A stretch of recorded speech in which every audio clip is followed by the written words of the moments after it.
Tonight at 10, another 2 energy suppliers go out of business, victims of the sharp rise in the cost of gas. The firms are Green Supplier and Avro Energy, with 800,000 customers between them, making 6 company closures in the past fortnight. As the price of gas continues to rock the industry, the regulator warns there could be worse to come. We are in unprecedented cost territory, and I'm afraid, there are many, many factors that have contributed to that. So it's very, very hard to predict how long that will last. We'll be looking at the continued impact of a 6-fold rise in wholesale gas prices since last year. Also tonight, at the White House, Boris Johnson gets a clear message that a free trade deal with the US will not be happening anytime soon. We report from India, where the economy is still heavily dependent on coal as the pressure grows to move away from fossil fuels. And it could be the beginning of the end of compulsory seating for football fans in the top divisions. And coming up in the sport on the BBC News Channel, a big night of EFL Cup action. West Ham get another crack at Manchester United. Can they get revenge for their weekend defeat?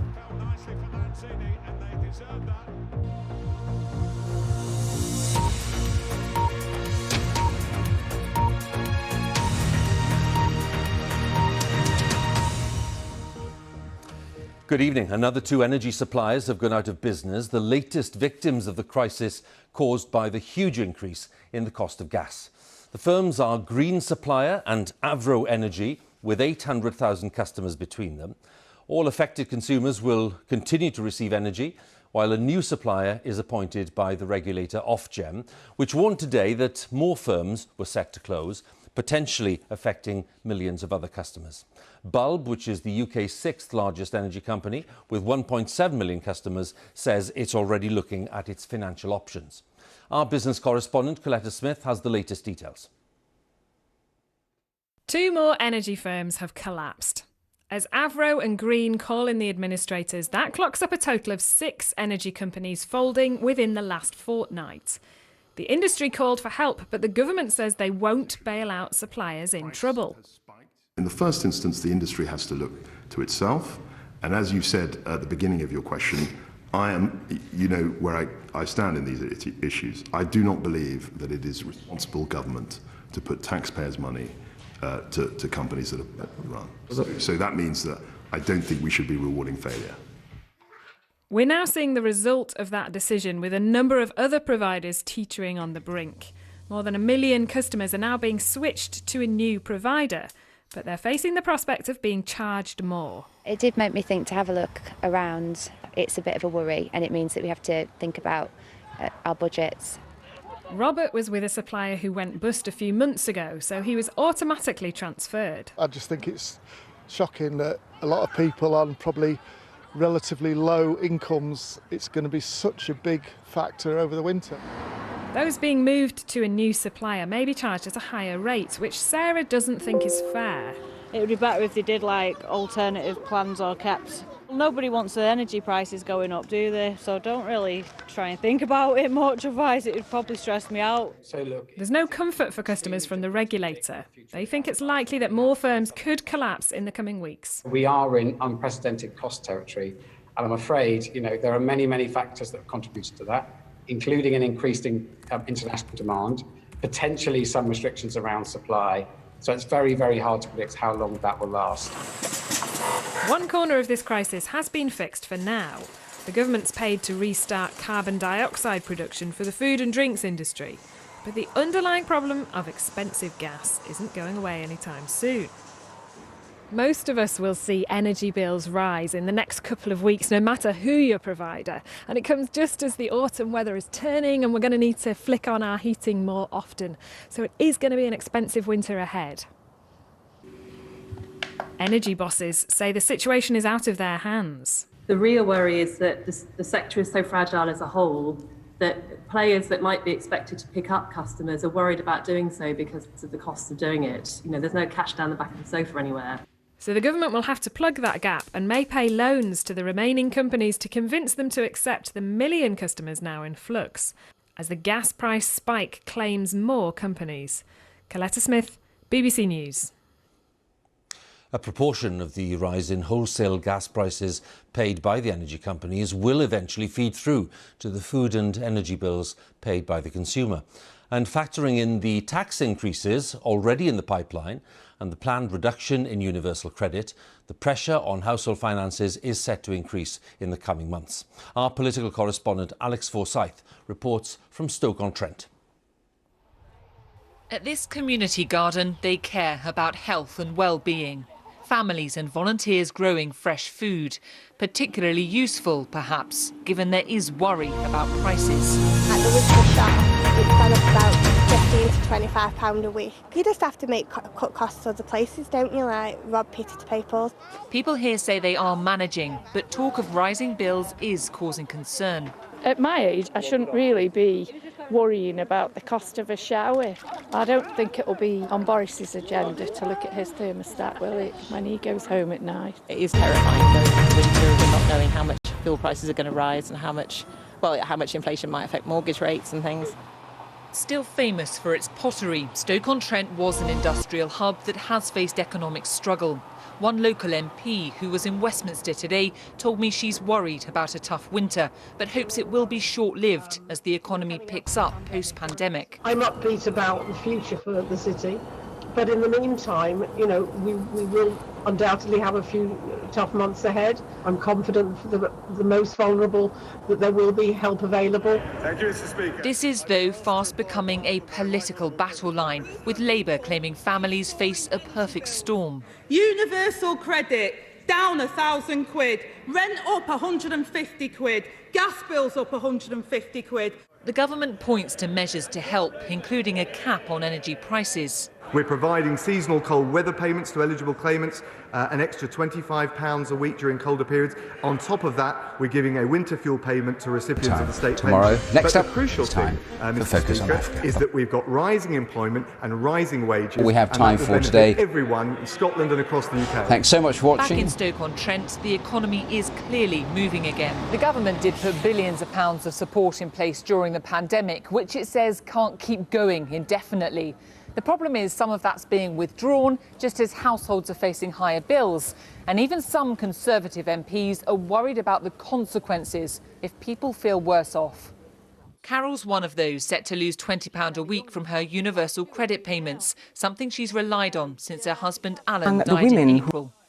Why should you, in this day and age, when you've worked hard all your life, have to sit in your living room with blinking cardigans, coats and blankets around your shoulders? Just before COVID lockdown, and Rona Anderson overcame debilitating shyness by breaking the silence, and she's now a happiness consultant. What's the personal price and political cost if others end up struggling? Alex Forsyth, BBC News, Stoke-on-Trent. A free trade deal between the United Kingdom and the United States, widely touted as one of the potential benefits of Brexit, will not be happening anytime soon, based on President Biden's latest remarks. But Boris Johnson, who held talks with the President at the White House, insisted there was every prospect of a major agreement in the future, although the focus for now was on practical steps, as he put it, to help British exporters. Tonight, Mr Johnson will be addressing the UN General Assembly in New York, from where our political editor Laura Kuensberg reports now. The most solemn dedication of the pact that spans the Atlantic. Lives lost side by side. Memories fade, maybe. But what shape does a 21st century relationship take? Ask him a question. It does not now, mean a trade deal. Promised when a very different president sat in that cream armchair. The White House dangles cooperation, but a big pact is not in sight. Well, we're going to talk about trade a little bit today, and we're going to have to work that through. On Capitol Hill this morning, there seemed more interest in awkward questions about royal spats. Very much. And on your question about the royal family, I get a free pass on that one. A swerve. Relations seemed friendly, but all the hand-holding in the world won't make a trade deal come any faster. Ministers have even been considering trying to pursue trade ties through different routes. What we're wanting to do is make solid incremental steps on trade. The Biden administration is not doing free trade deals around the world right now, but I've got absolutely every confidence that a great deal is there to be done, and there are plenty of people in that building behind me who certainly want to do one. Downing Street maintains the relationship's made great strides forwards, but the disappearing trade deal has been noticed at home. Can I begin by offering my commiserations to the Prime Minister after he flew away to the US and made absolutely zero progress on the trade deal that he promised us. Yeah. British hopes of a quick trade deal with the United States had already faded, but this visit has confirmed it simply isn't a priority for this White House. But Boris Johnson will leave the United States tonight, still confident this frantic few days has been worth it. There's been progress on security and particularly on climate, persuading the United States to put more money towards tackling climate change. And that's a message Boris Johnson will hammer again in New York at the United Nations tonight. In that effort, the UK seems to have the US in its corner. The relationship between a Prime Minister and a President, central to any government. A partnership that can disappoint or delight, but always defines. Let's go live to New York, and Laura is there. So, Laura, Prime Minister and President didn't really see eye to eye on trade, but they did apparently see eye to eye on the way the French have responded to the recent defence deal. That's right. Our viewers will remember a really big moment when the United States, the United Kingdom and Australia announced they would share nuclear technology not so long ago, and it provoked French outrage because it meant they would lose a contract with Australia to build submarines, and also as an important military ally, they felt they'd been kept in the dark. Now, Boris Johnson told us tonight that he and Joe Biden had been taken aback by the extent of the French reaction. We understand they shared their astonishment in their talks in the Oval Office yesterday. And while they want to smooth things over with France, they also agreed it's not really the right thing to invite France to try to join that security pact as a solution. But for Downing Street, diplomatic spat aside, and whether or not Boris Johnson will have riled the French further today by suggesting in franglais that they give him a break, for Downing Street, it's important evidence that while Joe Biden and Boris Johnson may be very different politicians, they can get business done together, particularly on security and particularly also on climate change. You know, at the beginning of this trip, Boris Johnson came here giving himself only a 6 out of 10 chance that he'd be able to get the money together to help tackle climate change in time for the next important international shindig, the Climate COP conference in Glasgow at the end of next month. But Joe Biden yesterday put his hand in America's wallet and promised billions extra. And for Downing Street, that really, really is a big moment. Despite the heavy pause on a trade deal that's now very obvious, they go home tonight thinking that this week has been a diplomatic success. Laura, many thanks again. Laura there with the latest for us in New York. Let's stay on that trade theme, because nowhere has a trade deal between Britain and America been more keenly awaited than in the city of Liverpool, the traditional gateway for transatlantic trade. The port is already wrestling with challenges posed by the pandemic and by Brexit. Our economics editor Faisal Islam reports now from Merseyside. A cargo vessel on its way to New York from Liverpool. The docks on the Mersey have been the gateway for transatlantic trade for centuries, even before the USA actually existed. At this port, there's been some hope of a return to a golden age on this trade route. It looks like there isn't going to be a free trade deal, but Liverpool has always been a strong trading partner with the US. And actually, with the Liverpool free port that we have coming up, that probably gives us the chance to exploit that trade flow even further in the months ahead. So it would be better if that free trade deal could be done with America. It wasn't that the whole point of Brexit to do a deal like that? I think free trade deals obviously are the best way for our countries to trade with each other without barriers being in place. However, that's not how the world works. Well, there have been US concerns about Britain keeping to Brexit commitments on new checks just here in the Irish Sea. President Biden's not so keen on doing new trade deals anywhere right now. A free trade deal with the USA was supposed to be one of the most coveted prizes of post-Brexit global Britain. Doesn't look like it's going to happen for years now. And right now, the focus of most is on the crisis and some of the basics of world trade. The pandemic has gummed up the flow of goods from China at the most sensitive time, says this retailer. We've got a lot of Christmas products made in China. Our suppliers have them ready for them in their warehouse. And we're having issues trying to ship all those products over to the UK. And to get that additional space, we're shipping on charter vessels because our main aim is to save Christmas. From this spot, you can see the multi-level crisis in global trade, from the ships coming in and having to queue up at ports around the world, to the containers stacked up, staying in ports for longer, and then, when they are collected, there's a big shortage in hauliers to get them around the country. All of this adding cost into supply chains, helping lead to inflation and also concerns about availability of goods. Freight specialists here are now chartering trains, even for the 80 miles to Birmingham, because they can't find hauliers. For this to happen all at the same time, as we say, it's the perfect storm. The pandemic was the major factor, and then Brexit really just compounded the facts at the start of this year. Vital exports will continue across the Atlantic even with no deal, but for months to come, trade problems will add to the prices customers pay. Solving that is the priority. Faisal Islam, BBC News in Liverpool.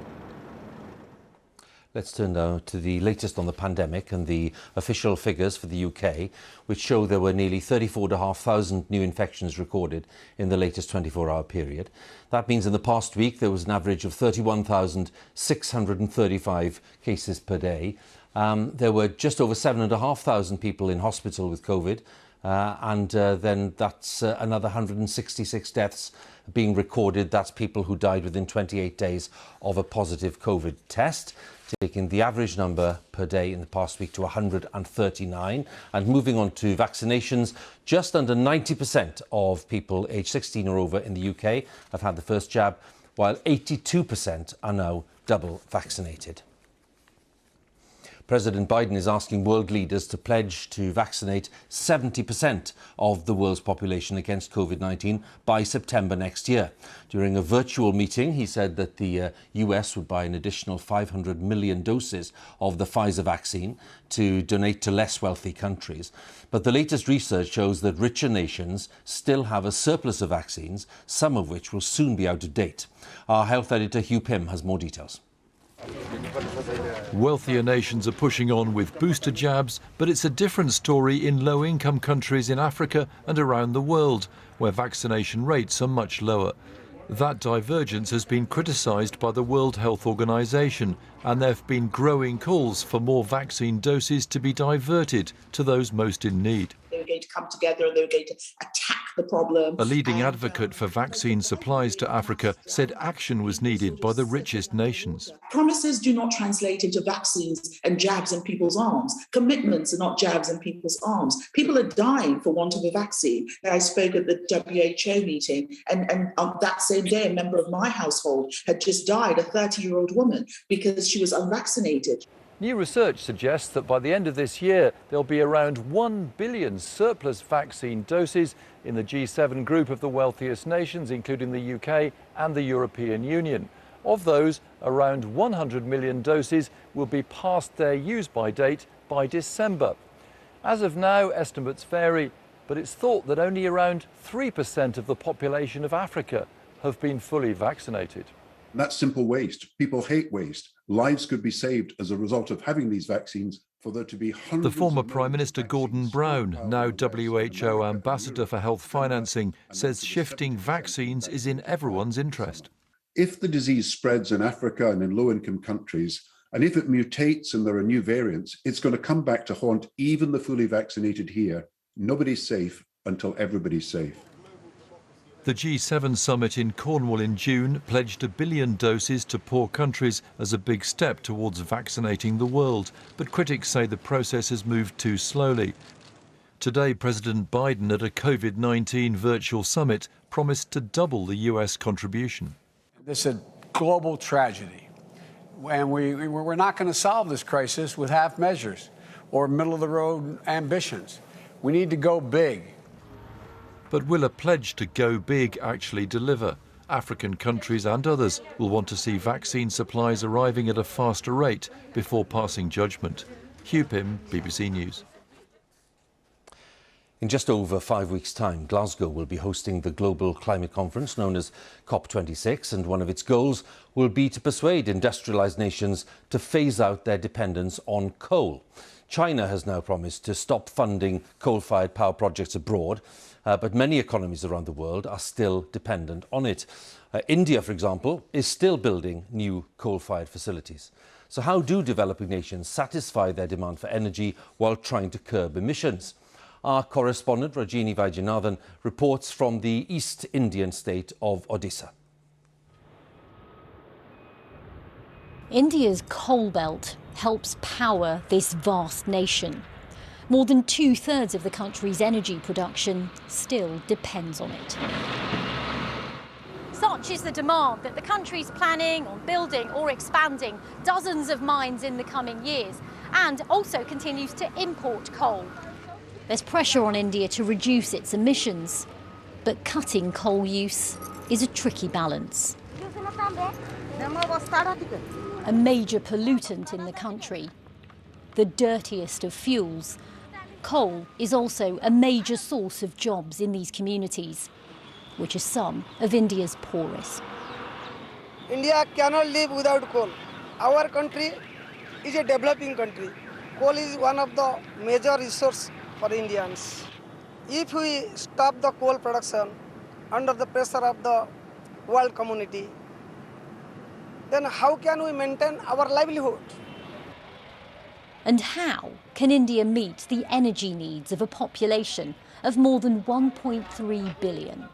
A growing middle class is driving that demand, although the average Indian still uses far less energy than the average Brit or American. India is already shifting to cleaner sources like solar. Experts say the country needs more investment to make the switch to renewables. India has already set out some of the most aggressive renewable energy targets in the world.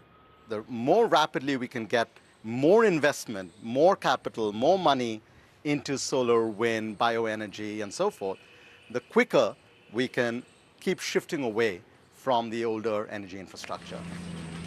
But making that shift means reaching communities like these, where the oldest and most basic forms of energy are the only option. Jamuna is one of the tens of millions of Indians who still don't have access to power. There's no electricity, there's no water. If we don't have coal, we can't cook. If it's harmful, what can we do about it? She tells me. We have no other option. At night, we burn coal and keep it in the house, so we also have some light. What people here want so badly is what so many in the West have long taken for granted. In India, progress comes at a price. It means cutting the cord with coal could take time. Rajini Vaidyanathan, BBC News, Orissa. A 31-year-old man has appeared before magistrates in Derby, charged with the murders of 3 children and a woman. Their bodies were found at a house in Killamarsh near Sheffield on Sunday. Damien Bendel was remanded in custody and will appear at Derby Crown Court on Friday. Protesters who have blocked the M25 now risk going to jail. A High Court injunction came into force today after members of the Insulate Britain group brought traffic to a standstill on the motorway 5 times in just over a week. The Mayor of London, Sadiq Khan, has paid tribute to a primary school teacher who was found dead in a park in Greenwich in South East London last Saturday. Police say that Sabina Nessa, who was 28 and from Kidbrooke, had been murdered. Our correspondent Lauren Moss has this report. A community in shock at the death of another young woman on the streets of London. Sabina Nessa's body was discovered in Cater Park in Kidbrooke on Saturday afternoon. Members of her family came to lay flowers and remember the primary school teacher they say had a beautiful soul. She honestly was the most caring person, kindest, sweetest girl you can meet. Sabina's heart was as good as gold. She'd never have a bad thing to say about anyone. Her sisters are going to miss her so much. Detectives believe Sabina was attacked almost 24 hours before her body was found at 8:30 on Friday night, minutes from her home. A post-mortem examination was inconclusive. Police and Sabina's family are appealing for anyone with information to come forward. For the sake of humanity, for the sake of, women, children, daughters, sisters, this is a heinous crime. A man in his 40s arrested on suspicion of murder has been released pending further inquiries. Police met with residents today who are concerned for their own safety. Patrols will be stepped up as the investigation continues. Lauren Moss, BBC News. From January, some football supporters will be able to stand at Premier League and Championship games. As part of a pilot scheme, it will be the first time that fans won't have to sit for these big matches since the reforms that followed the Hillsborough disaster back in 1989. Our correspondent Laura Scott has more details. For more than 25 years, a blanket ban on standing at football matches has been in place in the top 2 divisions in England and Wales. The reality, though, is that persistent standing has become a common sight at grounds. While Premier League club bosses met today, the significant but seemingly surprising announcement came of a trial of safe standing. What do you think of safe standing? Great, it's brilliant. Terrific idea. Would you be in favour of being an early adopter at Aston Villa? Yes, I might be. Premier League and Championship clubs have been invited to sign up to pilots beginning in January. Campaigners called this a vital step. For us, today is an outbreak of common sense. It's a real step forward and a return to the way that things should have been. Many leading clubs have been future-proofing their stadia in anticipation of a change to the legislation. Chelsea, for example, recently introduced rail seating in a couple of their stands. But what do fans think of this emotive subject? I think it's a really good idea. I used to stand at football games quite a lot when I was younger, so I think now it's quite a good thing to have the options of stand or sit down. We can see, and the atmosphere is better. We love it. We love the idea. The existing policy mandating all-seater stadia was introduced in 1994 following the Hillsborough disaster, which led to the deaths of 97 Liverpool fans. Louise, whose brother Andrew was one of the victims, said she supported the move. There are a few things I'm a little bit concerned about, but, ultimately I'm very, very pleased, and I just want every football fan to be safe. That's my priority. Several clubs have already expressed a desire to engage with the trials. If they go well, there could be lasting change on the horizon. Laura Scott, BBC News. And that's it from us tonight. Now on BBC One, it's time for the news where you are. Have a good night.